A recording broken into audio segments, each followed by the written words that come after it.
United African Shippers Council meeting hosted by the Nigerian Shippers Council.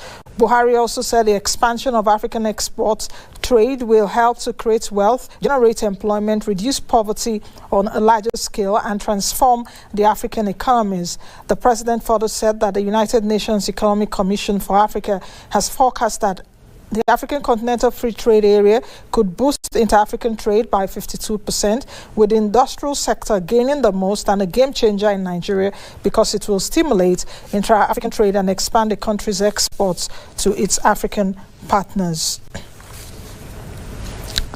The World Economic Forum annual meeting began on Monday in Davos, Switzerland, with the theme Cooperation in a Fractured World. The conference will focus on areas relating to 5 fields: current energy and food crisis, high inflation, low growth and high debt, economy, current industry headwinds and social vulnerabilities, as well as the geopolitical risk. The meeting will be concluded on January 20, 2023. We need that transfer of information and knowledge and innovation across borders to be able to lift. Nigeria says it has injected $15.3 billion into the economy to stabilize the value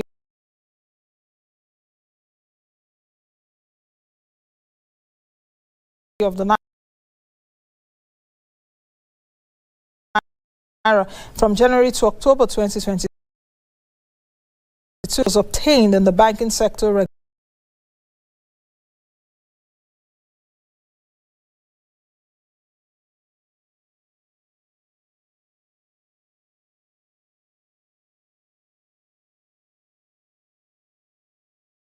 regulators' monthly and quarterly economic reports on foreign exchange market development. The report noted that $4.86 billion, $4.81 billion, and $4.81 injected into the economy during the first, second, and third $1 billion was injected in October. The National Assembly will resume today from its Christmas and New Year break to attend to pending issues of national interest. One of ways and means advances from the Central Bank of Nigeria. On December 28, 2022, the National Assembly passed the 2023 Appropriation Bill, the 2022 Supplementary Appropriation Bill, and the Finance Bill 2022, and embarked on the break. Buhari had requested the Senate and the House of Representatives to approve the restructuring of the CBN loans given to the federal government, noting that the balance as of December 19, 2022 was 23.71 trillion naira. China's gross domestic product hit 121 trillion yuan. Yuan is the currency of the Chinese people. The National Bureau of Statistics released this data on Tuesday, showing a 3% year-on-year expansion in 2022. Kang Yi, who is the head of the statistics agency, stated at a press conference that the quarterly year-on-year growth was 4.8% in the first quarter, which is 0.4% in the 0.4% in the second quarter, 3.9% in the third quarter, and 2.9% in the fourth quarter. Take a listen.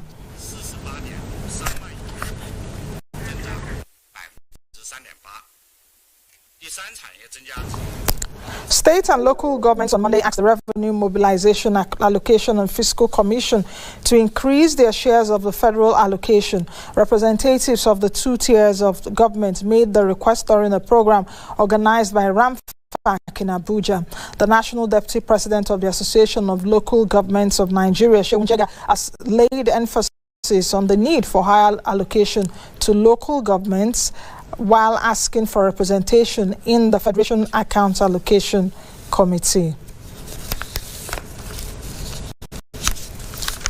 The World Economic Forum has identified the top 5 risks in Nigeria that may hamper the country's growth and development. According to his new report, which is the 18th edition of the Global Risk Report 2023, terrorist attacks, debt crisis, and cost of living crisis are the top 3 challenges faced in Nigeria.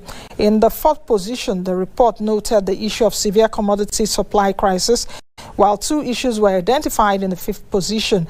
Rapid and sustained inflation, as well as employment and livelihood crisis, were these challenges were further categorized into appropriate sectors, with the issue of terrorist attacks identified as a geopolitical risk. A new staff report from the International Monetary Fund shows that severe fragmentation of the global economy could reduce global economic output by up to 7% after decades of increasing economic integration. It was also stated that losses in some countries would reach 8 to 12% if technology is also decoupled. However, the World Economic Forum survey of global risk specialists found that failure to tackle climate change and environmental degradation, rising cost of living, persistent energy and food supply crunches, as well as heavy national debts threaten to thwart the collective will and cooperation needed to address such challenges. Ahead of the review of the national minimum wage next year, National Salaries, Incomes and Wages Commission is monitoring the implementation of the existing 30,000 naira minimum wage by the federal, state and local governments, ministries, departments and agencies, as well as government-owned enterprises. Consequently, the Salaries and Wages Commission said the process begins on January 23, 2023, and it is calling on affected agencies to cooperate with its monitoring officers. The Nigerian 2023 election, stated for February 25 and March 11, are of concern to the Nigerian citizens as they express their need for a government that is up to task in performing its duties and providing meaningful lives, while encouraging their fellow Nigerians to ensure that everyone is involved in this year's election. Our correspondent reports.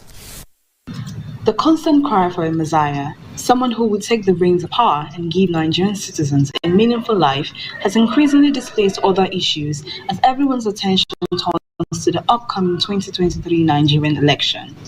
Elections in Nigeria are like a ray of hope. Citizens can now vote for whom they believe is the promised messiah to solve their problems after an unimpressed tenure with the previous government. The Independent National Electoral Commission (INEC) has confirmed a total of 93,469,008 eligible voters to have registered and ready to exercise their civic rights in the upcoming 2023 elections. This is an 11.3% increase from the 2019 total number of registered voters. Surprisingly, according to the data, 39.65% of the voters were between the ages of 18 and 34, and 35.75% were middle-aged people between the ages of 35 and 49. 49,054,162 of the total voters are male, and the remaining 44,414,846 female voters. According to the INEC chairman, in terms of occupational distribution, students made up the largest category with 26,027,481. This is not surprising given that young people in Nigeria have increased their interest in the elections through numerous dialogues and informational activities on social media, which translates their interest by the statistics. We took to the streets to talk to Nigerians about their opinions and expectations for the elections, as the proposed date for the 2023 election as February 25 for the Presidential and National Assembly elections and March 11 for the governorship and House of Assembly elections approach. I'm telling you nothing but the truth. This forthcoming election, almost everybody of my friends, formally, if you just tell them about election, you say, I don't mind it, but now everybody is eager to collect his PVC to vote. We need a competent president, a president that is up and due. We don't need a president that will be giving us stories that maybe because he's did this, the power has been hijacked from the Kaba. We don't want to hear that Kaba this time around. We need a competent leader, a youth, not our fathers. Actually, I have a very big expectation about this country, Nigeria. Due to the fact that I think a lot of the youth now have understood where the nation is going. The complication of this nation is so vast that actually if we, I can't say I'm a youth anyway, the youth who understand exactly what is going on in the country, they wouldn't have been even having any problem for themselves. More especially this year is coming across with a new political era, a political dispensation, an election is coming. And a lot of various misunderstandings are coming between one party and another. But my strongest belief here is the youth have already understood that they have to stand for the future of their own country. And in such a way to do that, they have to know how to unite themselves and fight all odds. I look forward to a nation that is going to come out better than the previous years. Yes, considering the person that we look forward to voting for personally. So I look forward to a very great nation. Yes, I look forward to a better Nigeria. I look forward to a very prosperous year for Nigeria. And that's it for the business news. Let's quickly take a break. When we return, I'll be running you through the markets for today. Do stay tuned. Don't touch that dial. It's still Moneyline with Nancy, where we give you the right dosage of finance, business, investment, market information. You don't want to touch that dial. Join us on all our social media platforms. We'll be right back. Hello, and welcome to the program. This is Moneyline with me, Nancy. So we really have to keep thinking out of the box about how to get money to the least accessible in our society. Everything has to be re-examined in our economy, in our health system. We are also ensuring that government does not continue to manage this refinery, because government is not really equipped to manage refinery.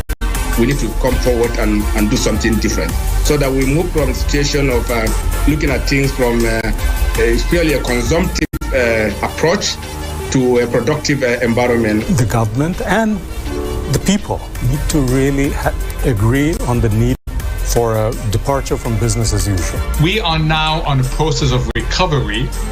It is what I call a bumpy journey to an uncertain destination. This is Moneyline with me, Nancy. Naji, it's so nice to know that you're joining us again today.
The benchmark all-share index fell by 31 basis points to finish the first day of the week at about 52,348.82 points. We saw that there were 23 decliners and 20 advancers on Monday. The value chart was dominated by GTCO, UBA, Transcorp, as well as Zenith and Nestle. Still talking about the markets in Nigeria now, looking at the Treasury bills market, we saw that the inflow of 65 billion naira in FGN bond payments did weigh on the markets yesterday. Interbank rates were comparatively stable, while the FGN local bond market was largely bearish despite some cherry picking on some maturities. For the Euro bond market, it was quite mixed. We saw interest on the maturities of 2023 and 2032. For the FX rate, that's talking about Nigeria's exchange rate, the Naira appreciated against the US dollar by 9 basis points to 461 naira 50 kobo at the I&E window on Monday. And according to the Central Bank of Nigeria, FX reserves, that's gross foreign reserves, were at that $7.2 billion on January 13th. Now let's move over to Ghana, where surprisingly the governor of the Bank of Ghana is the Central Bank of Ghana, Ernest Addison, claims that because of the exchange rates that reflects daily movements, that the Bank of Ghana is unable to resolve the currency issues in Ghana. As at the last time when I looked at the Ghanaian currency, it's trading against the dollar at 13 Ghanaian cedis. That's 13 Ghanaian cedis to $1 US. Don't forget that inflation in Ghana is at over 50%. In fact, precisely 54%. Ghana is also in a serious economic quagmire. The president of Ghana, Nana Akufo-Addo, said last week or so that the process for seeking bailout from the IMF is almost done, and that will be next month. Let's see how that goes. Now, in November, talking about Kenya now, wealthy Kenyans and businesses had amassed a record of 922 billion Kenyan shillings in dollars as they aim to protect the value of their bank deposits in the face of the depreciating shilling. That's according to the data from the Central Bank of Kenya. If we move over to the United States, stock futures traded lower this Tuesday morning after the MLK holiday on Monday. That's the Martin Luther King holiday. For the European markets, they were a bit quiet this Tuesday, while the Asian Pacific markets analyzed a slew of economic data that came out from China, retail sales, as well as the major story from China telling us that the gross domestic product, that's the economy, grew 3% in China in the last quarter of 2022, and that beats forecast for a 0.8% contraction. But that is the slowest growth rate in decades. You will recall that China economy grows by about double digits, 10%, 11%. If it's too bad, 8-9%, but we're seeing a 3% contraction for the world's second biggest economy. This Tuesday, oil prices are missed, while gold prices are falling slightly in early trade. All right, that's it for the markets. Let's quickly take a break, and when we return, my guest will be joining me here. What are the deciders for you as you go to the polls on February 25 and March 11? Inflation, massive employment, FX depreciation, poverty, a worsening economy, the macro numbers are looking good, debilitating infrastructure, so many things to talk about, HDI almost in the doldrums and all of that. What will be the deciders for you? Do you believe that you have the power in your hands? We'll be looking at that with my guests, and that will be after this break. To stay. We restored democracy. We initiated due process. We created the EFCC and ICPC. We brought Nigeria out of debt by achieving $18 billion worth of relief and $30 billion overall reduction. We revived the rail system. We upgraded agriculture. We brought in the mobile phone and digitalized Nigeria. Under the PDP, the Nigerian economy was the strongest in Africa. Though Nigerians made their choice, today we all know better. Nigerians, do not despair. Hope is on the horizon. We are putting in the work and refreshing our drive to rescue and rebuild Nigeria. Together, let's make it happen. PDP. Power to the people.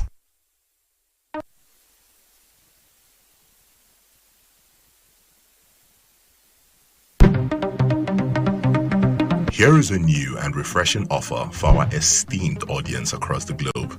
The new AIT Cloud TV is an online streaming service that offers you attractive opportunities to view our rich, exciting, and entertaining programs anytime, anywhere.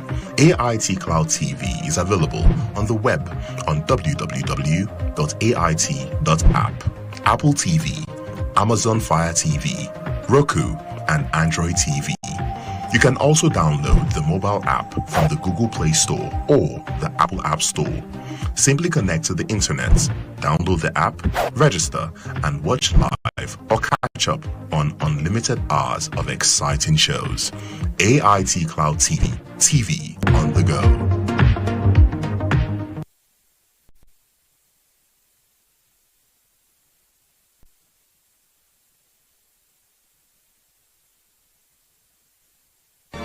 Hello.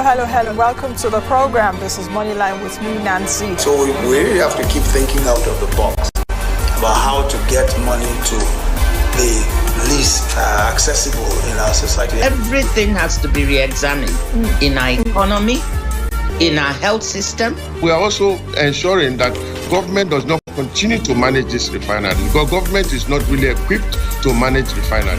We need to come forward and do something different, so that we move from the situation of looking at things from a purely consumptive approach to a productive environment. The government and the people need to really agree on the need for a departure from business as usual. We are now on process of recovery. It is what I call a bumpy journey to an uncertain destination. This is Money. It's so nice to know that you're joining us again today.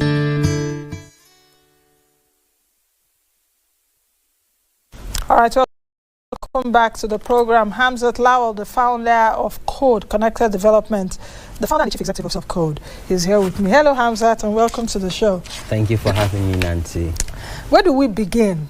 How ready are you for the 2023 elections? How ready are you as a social activist?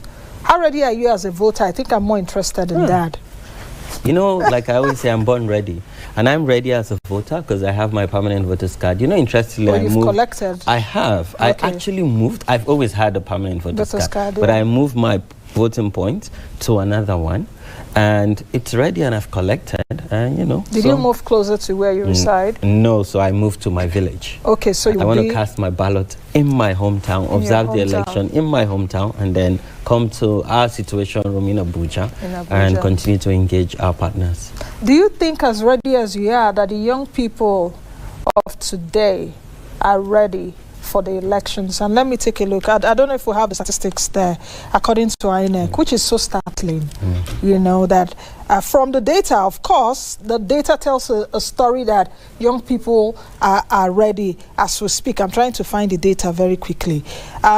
We do know that about 35.9% of Nigerians that registered that hopefully would vote are between the ages of 18 and 34. So 33.4 million people. In fact, the data that we're seeing, about 37 million young people between the ages of 18 and 34 account for 39%. Then if you take a look at the middle-aged people, ages 35 to 49, they account for 35.7%. If you 39 plus 35 is how many? 74? That's about 75% of the vote. When I saw these numbers from INEC, those numbers told me a story. I don't want to. What kind of story did it tell you? Did you see? Yes. It told me that the future of this great country is in our hands as young people. And it also tells that dynamics around being young and being a youth. Politically speaking, politicians see youth as 50, 35, to, 18 to 50. So it means that this block of people would decide the fate of this great country. But when you also disaggregate the data and look at gender, Nancy, it is the youth and the women that would decide. And most importantly, this time, we have data around people with disability. And you cannot, throw away that number. And I'm really excited. And when you talk about being prepared, the Nigerian people are prepared and they're optimistic. If you look at the new people that got into the register, it tells you a story that, truly, people are now understanding the power of the ballot. And I think this is also a vote of confidence to INEC. Because INEC have never enjoyed this public support and perception. Because when you go on the street, everyone comments INEC. And I think because also INEC have now integrated technology with the beavers and how they're able to authenticate and accredit people and how they're able to also transmit this result, working with political party, working with civil society, and most importantly, having the media as one of their concrete partners. And for me, it tells that story that truly Nigeria is getting there. How significant is this 2023 elections? Or is it just one of those elections that Nigerians would express uncomfortability, would express they are not happy, like we saw in 2015. We saw also an uproar government of President Jonathan. If you just suppose 2015 and 2019, what do you think will change? Now we're in a transition phase where President Muhammadu Buhari is leaving. And now, again, because President Muhammadu Buhari is leaving, and because also we have a 2022 Electoral Act in place, it means that there's a lot of uncertainty. Yes, in 2015, there was protest votes because a lot of people are tired. But you see, as we go into 2023, next month, people are better informed and aware. And if you look at the debates, Nancy, the debates have never been this good, where people are calling for presidential candidate and say, even people within the party structure say, we need to hear from you. So it's not about the party. Yes, the party have given us candidates, but we're saying, let's look at the people. Let's look at the antecedent. Let's look at their track record. Let's look at their character, their capacity. Who are around them? How are they engaging in gender mainstreaming? What are their perception and what are their thoughts around the role of youth in politics and governance? So, Nancy, yes, people are angry because when you look at inflation, when you look at unemployment rate, when you also look at the crisis, you roll out the data around the energy crisis and the food crisis. Are these candidates looking at them as opportunities? Yes, there's a crisis, but we need someone who can turn that crisis into opportunity, make Nigeria a household name in the global economy. How can we make more forage reserve? So it is different because now you have some of these front runners, like you call them, and their messaging are now relating to people more closer. And that's why you see, if you sit down with all these politicians, no one can really beat their chest and say, we're going to deliver votes, we're going to deliver this candidate. And when you look at the electoral law and how they demystify how governors can control, before now, governors say, I'll deliver my state. No governor can beat his or her chest and say they can deliver their state. Also, when you look at gubernatorial election, for the first time, hopefully, maybe we might have the first female elected governorship candidate, that's from the north, it's in Adamawa State. So for me, and a lot of people out there, it's really exciting, and a lot of young people are engaged, and they're not only engaging on social media. See, Nancy, during the festive period, that's Christmas and New Year, I traveled across Nigeria. I saw where age grade group, for the first time, during festive, they talk about kids, they talk about their business and what they've been up to. Everyone was discussing politics. Everyone was talking about who should become the next president of Nigeria.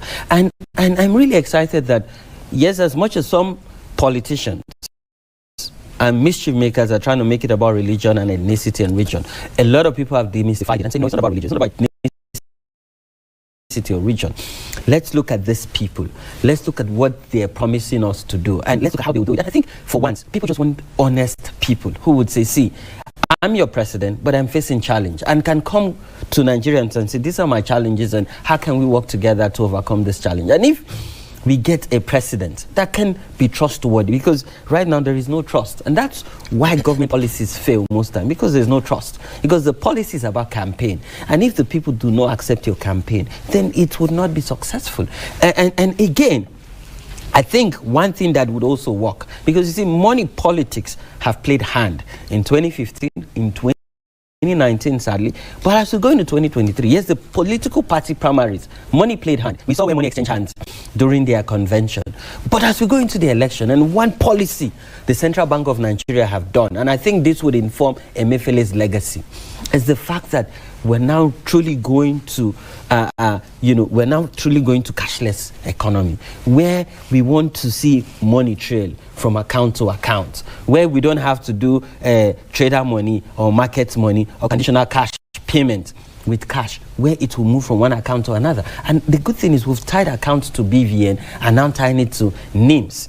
So what this means is money cannot play hand, or it will be really hard for monies to play hand as we go into this election, because a lot of politicians want to make it transactional. They want to buy votes and get electors to sell their votes. But because of this redesign of the Naira and the fact that, Mr. President have supported this policy, I think it will also inform what becomes of Buhari's legacy and what becomes of our fiscal economy and fiscal policy in the country. Because if we get it right, and I think we're in that pathway to getting it right, where money will not play hand, and where anti-corruption agencies can really look at, how money is moving from one account to the other, and that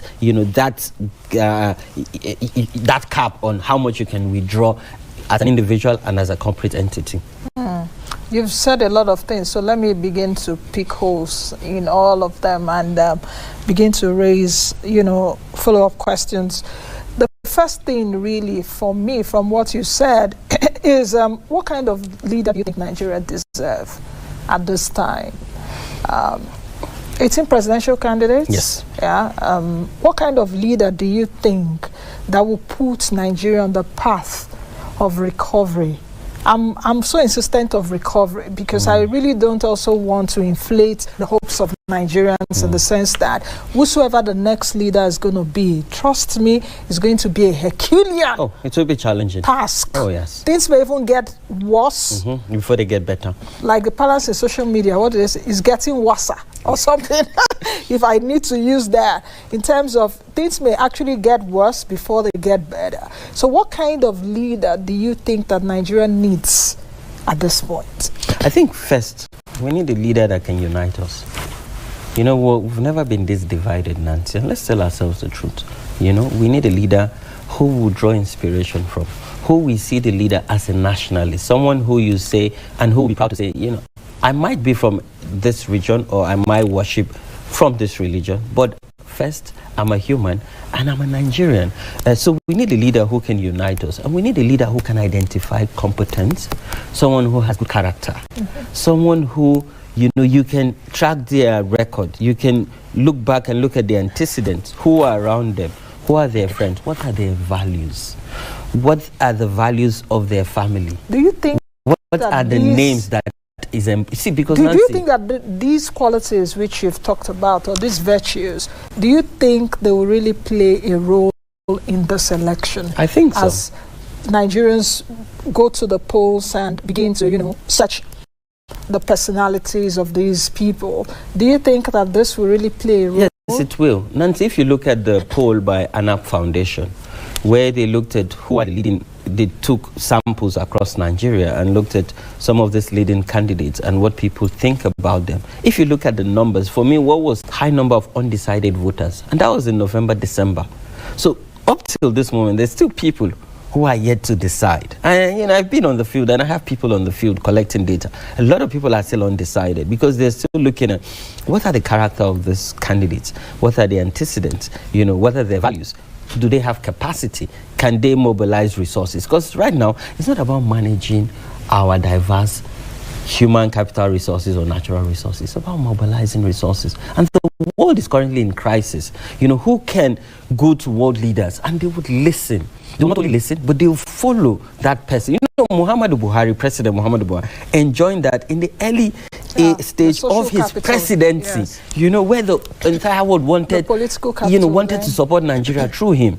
So we need a leader that would unite Nigeria, but also mobilize resources across the world and ensure that these resources change the lives of Nigeria. So for me, when you look at ANAP Foundation poll and what would become of the outcome of the election next month, there's so many people that have not decided yet, and they're still trying to inform their decision based on the data and how these candidates are engaging. Now, and I think it's an opportunity for all these candidates, particularly the leading ones or the big names, to truly engage. Now, what do you think will really be the deciders, apart from what you said, in terms of who is the person that I will vote for that will put this country on the path of recovery, then growth? What do you think will be the deciders? I mentioned at the beginning of the program, it was Bill Clinton's, one of his aides at that time, that did say the economy is stupid. If you take a look at the U.S. elections, really, the deciding factor for really U.S. elections is really that about economy. How inflation rate. And the wages. Yes, and all of job creation. Job creation and all. They don't joke with those numbers. Yes. Do you think that we've come to that level whereby Nigerians are taking a look at the macroeconomic numbers? Forget my English. What I mean are all these basic things like inflation, unemployment, poverty. Those are the things that I mean. So don't get jolted by too much English. Inflation, poverty. The World Bank did say in December, at the launch of the December 2022 updates, which it titled Nigeria's Choice.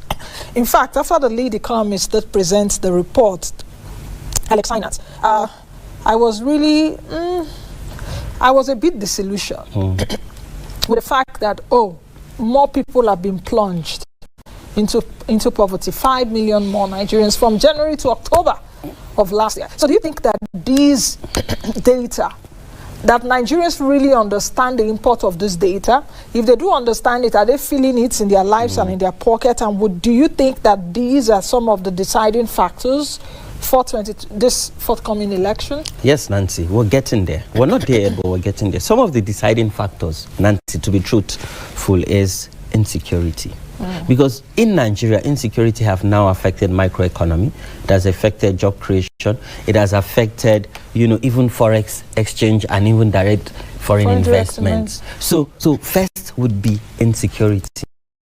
Second would be about job creation. Because of the impact of COVID-19, we have close to 30% unemployment rate. And that's why I agree with you about the president who can take us through recovery before we even talk about growth. So third also will be about healthcare and education. Because a lot of people pay out of pocket for healthcare because we don't have a conducive atmosphere when you talk about healthcare insurance. And then the state of education in our country. Nancy, I attended public primary school, public secondary, and public university. Right now, I would not take myself to that public primary school again. Let alone your children. You understand? So that's what a lot of people will be looking at. And hopefully this would also help, because when a lot of people debate on Twitter and talk about the Japa, syndrome, it is because of the state of the country. People are not happy. And people want a president that will tackle insecurity head on. Because if you tackle insecurity, we're able to deal with the food crisis. Over 60 million people in Nigeria go to bed hungry every day. And we have fertile land, but people cannot graze their land because of insecurity. So and these are the determining factors: insecurity, job creation, state of healthcare, state of education, job creation, and of course taxation. Because yesterday we launched the inequality report. Now the inequality gap is widening. The world made over 400 and... you're talking about the Oxfam one? Yes, the Oxfam report. It comes preceding the World Economic Forum. In Davos, yes. In fact, 3 Nigerians are richer than 80 million people put together. Yes, 3 Nigerians are wealthier than... The question we would ask this candidate is, what are your policies around taxing the rich? And what would this money be used for? And how would this, be tied to, reducing the inequality gap, but truly taking social investment to these people, social security rather. But okay. Hamzat, you are taking me to places that I know that if we get into, we're not going to end the show today, in terms of inequality, poverty, social investment and all of that, with the furore around this administration's social investment schemes, CCT and all of that. But I want us to talk a little bit about money politics. Bearing in mind that these elections may actually be Nigeria's costliest election. Oh yeah. In terms of perhaps how much has been marked to INEC to do this election. If my memory serves me right, over 300 billion naira. We've also seen the attacks on INEC offices around the country, which is very distasteful and very uncomfortable at this point. And those that are doing that should better stop it, because at the end of the day, we cannot deny ourselves the rights to vote and to choose the next leader. Where am I going to really? You meant redesign of the naira. How much role do you think that will play, especially for vote buying, or is it vote selling, or whatever you want to call it? Vote buying and vote selling. Yes, vote buying and vote selling. How much do you think it will play? Bearing in mind, and I'll bring in data at this point, was it in November? The Director of Currency Operations at the Central Bank of Nigeria did say that, of course, even the CBN governor said over 2.7 trillion naira outside the bank votes.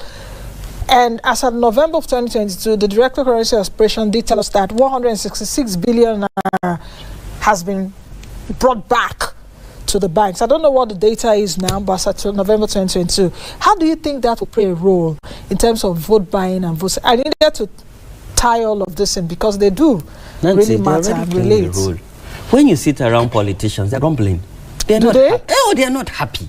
They're not happy because actually because one politician actually asked me a few days earlier. I said, Nancy, where's the money? And I was like, oh, really? You guys should start bringing out the money. Oh, they can't bring out the money because the Nigerian Financial Intelligence Unit are monitoring. They're collecting data of how much money is going through the banking and financial institution. It's not only bank that you can go and put in legal tender. Even you have other financial institutions like Microfinance Bank and other people who have license from CBN. So it's already playing a role, and it's going to shape this election and her outcome. And I hope, Nancy, that CBN would not extend their deadline of January 31st. 31. No, they should not. Yes. See, Nancy, money politics is what has gotten us to this mess that we are.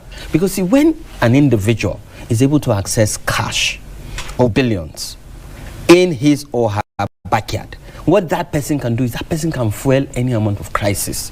And that in itself is that you cannot follow this money. So we follow the money. Yeah. But without evidence, without paperwork or money trail, how do you follow the money? You understand? Now, do you think that politicians will still go ahead and bribe or ask for buyers or vote buying? Do you think that it will still play a role, that it will still happen? That they will be giving voters 5,000, even 2,000. Sometimes they give 1,000 naira.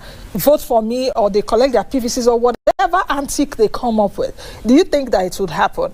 Then if you think that it will happen, how will that happen? Do you think that Nigerians now will take the monies and vote their conscience? Or do you think that it would not happen? So Nancy, it will happen, but on a very low scale. And it's already happening. Low scale that Nancy, people will collect the money and vote their conscience. Or low scale that politicians will not spend so much money in terms of vote buying and vote selling. So Nancy, if you follow an average politician who is running for probably state assembly or as a federal lawmaker as a House of Rep or Senate, because they're doing their town hall meetings and campaign rally. In a lot of these rallies, they still induce voters. They still share wrapper. They share rice. They share maggi. They share salt. They even share kunu, zobo, and water, and even money. Is that bad? Oh, yes, it is. Okay. Because when you look at our value system, Nancy. Poverty. Weaponizing poverty, I agree. Yeah. But it's already happening. They're already inducing voters. But because of this policy of CBN, they cannot move cash that much from their account, even if it's their money, even if it's in a corporate account. And I'm really happy with what the head of the Nigerian Financial Intelligence Unit Modibo Tukur, what he said they're going to freeze some government accounts before the elections, but they'll also be monitoring government accounts, particularly before and after the elections. And some of these accounts will even be frozen because they have no reason to withdraw money or even make any transfer before the elections. And this is good. It sends a signal that government institutions are watching, even governments themselves, let alone private individuals or corporate entity. So Nancy, it will happen, but on a very lower scale. And this is where EFCC, working together with ICPC and civil society, can truly deploy manpower. So Connected Development is planning to deploy 20,000 election observers. And mind you, election does not only happen on election day. Election starts happening just before the primary elections. We have been observing the election right from the primaries, and we're still observing because, see, Nancy, one of the threats to our election is violence. And usually violence happens just when results are being chunked out by INEC. And violence does not just erupt. There are inciting statements by politicians that you could easily tell when you look at the trend that this would trigger their support base to now arm themselves and unleash mayhem to the Nigerian state and people. Okay. Hamzat, we just have about 1 minute to end this show. Do you think that from the debates we've seen so far, from the engagements we've seen so far, from the presidential candidates, perhaps even, I don't want to be found guilty of saying, because some of these political parties will say, why are you just focusing on the top 3 or top 4?